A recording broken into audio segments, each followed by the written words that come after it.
It wasn't always like this. The whims of evolution were once more subtle.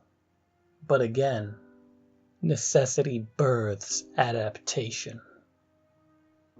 Genes without will have piloted these survival machines for countless generations, fighting inevitability with every jagged tooth, every abrasive claw, and every soft pair of lips.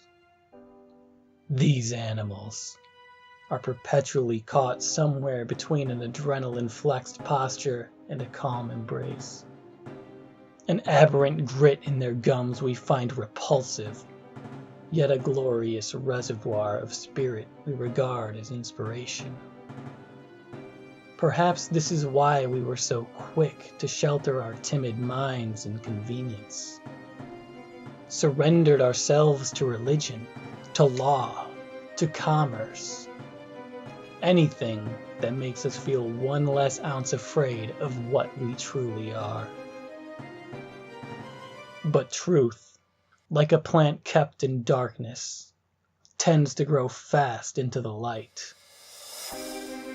If there were such monarchy in the kingdoms of nature, she would certainly be the queen.